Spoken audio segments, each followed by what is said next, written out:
황교안 자유한국당 대표 옆에 길게 늘어선 투표용지. 황 대표는 연동형 비례대표제가 이뤄지면 투표용지가 1.3m에 달할 것이다라고 주장했습니다.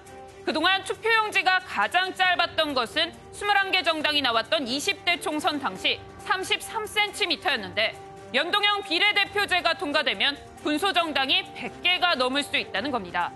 하지만 한국당을 제외한 여야 4+1 협의체는 선거법 개정안에 전격 합의했습니다. 석패율제를 두고 의견차를 보였지만 더 이상 국회 파행을 방치할 수 없다며 야당이 대승적 차원에서 석패율제를 포기하기로 한 겁니다.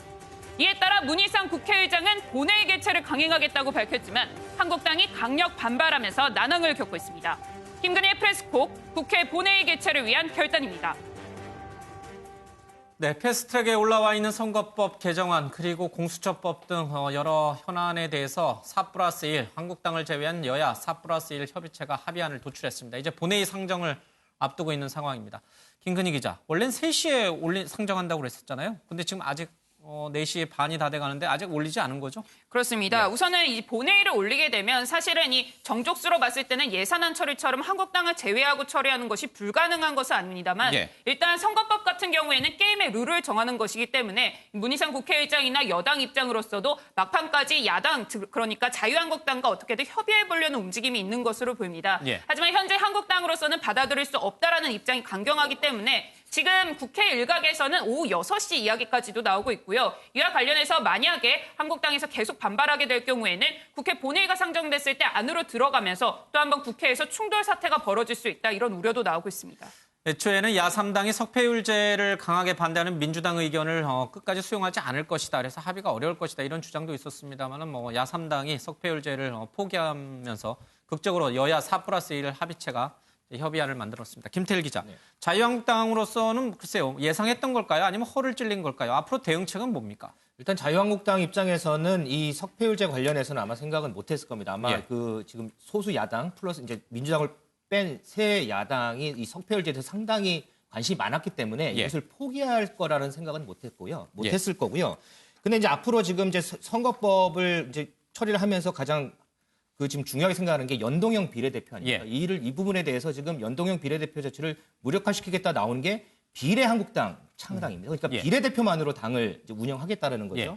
근데 이제 원래 보면 이제 정당 설립을 보면 5개의 시도당 그리고 각 시도당에 1,000명 이상만 되면 정당 설립이 가능합니다. 그래서 비례한국당 창당은 가능한데요. 근데 이제 지금 논란이 되는 게 뭐냐면 이 비례한국당의 선거 요새는 과연 어떻게 할 것이냐 이 부분입니다.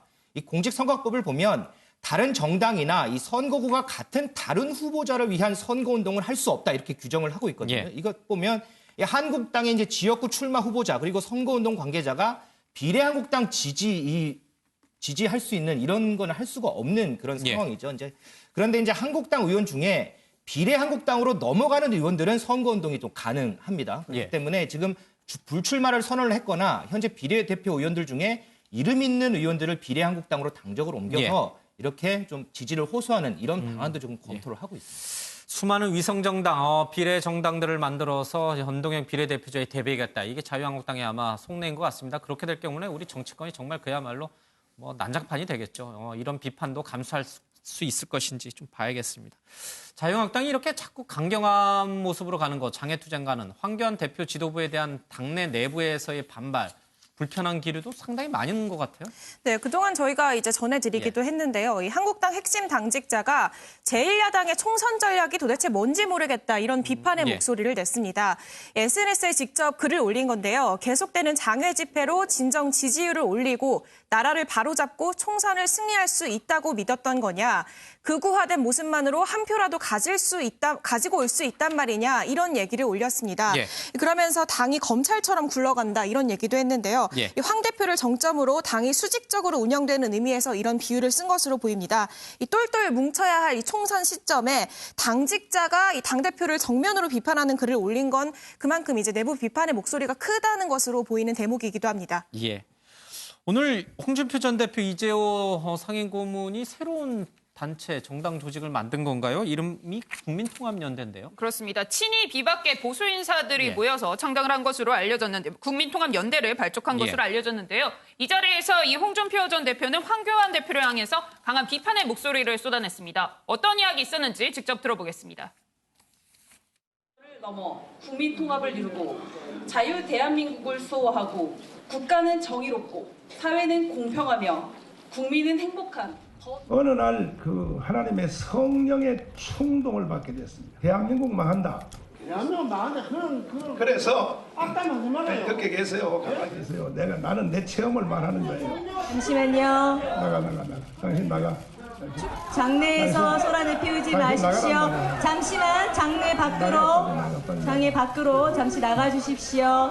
30년 전통의 이 당을 독식하려고 하는 그런 식의 정당 운영을 하면 그 성도 되겠습니까?